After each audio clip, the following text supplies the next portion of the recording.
use the number 7 line, urban exploration, generate this more shared civic experience, test out some of the issues that we all deal with. environment as this kind of manufactured landscape. Really biodiverse, kind of strange, quirky layer of space. Lets the imagination go a little bit. You're listening to Safari7, a podcast tour of urban animal life along the number 7 train line.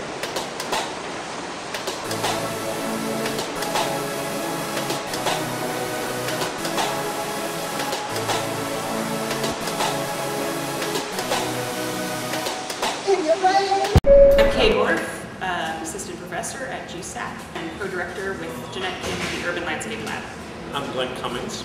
Graphic designer, graphic artist to all architects. I'm Jeanette Kim, and I teach a bunch of different studios and seminars and visual studies courses at GSAC, and I'm co-director of the Urban Landscape Lab. The three of us collaborated on this idea for Safari7. We were interested in doing almost like a guerrilla project that would be out in New York City that would talk about the urban ecology of the city. Our idea was basically to focus on the number 7 line, which provides this almost like natural transect through Queens and Manhattan.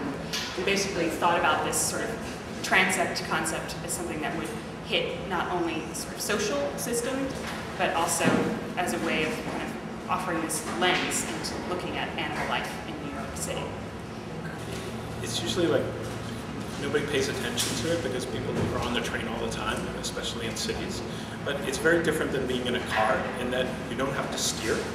You can like look sideways, or you can talk, or you can listen, or your mind can drift. Safari7 could be this kind of park ranger that is not about kind of escaping the city and going to a place that is kind of preserved and protected.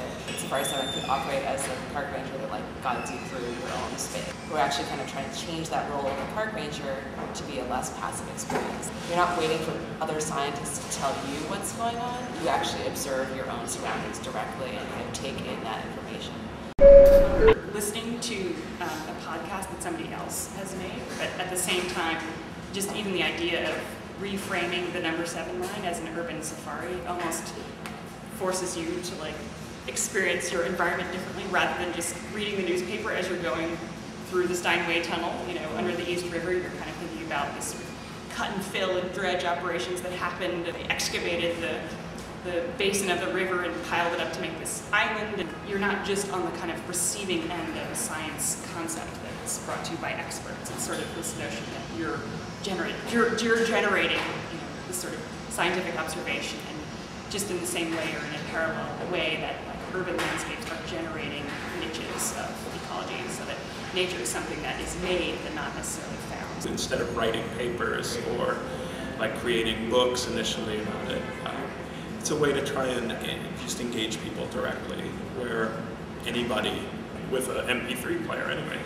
can listen to this stuff. It's like informative, connects to you, but it's also kind of fun. People in the 7 train can be then listening to these podcasts and looking at their maps and having this sort of like community experience where they would also be learning about sort of the environment that they were traveling through. Environment as this kind of manufactured landscape. Also the fact that urban animal life isn't just pigeons and rats, but there is this incredible mixture. And animals that live and exist at every level and in every sort of niche that you can imagine. The popular perception is like, oh yeah, pigeons are the birds, but then if you actually look at sort of migratory maps, there are basically rare and endangered neotropical migrants that fly through and over New York skyline every fall and every spring.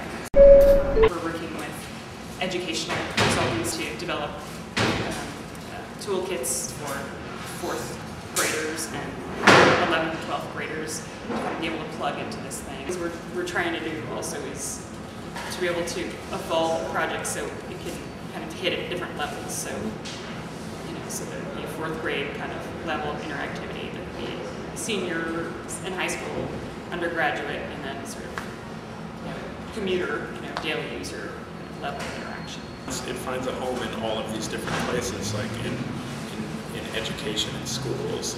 Local museums would be kind of interested in, and it's something that botanical gardens would be interested in kind of presenting as part of their program.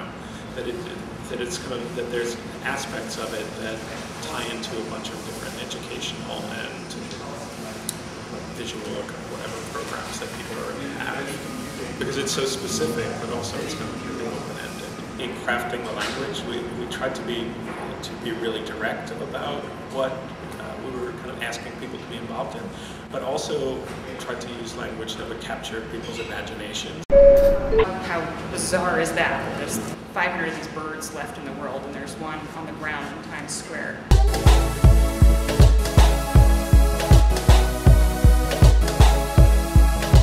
In the rain.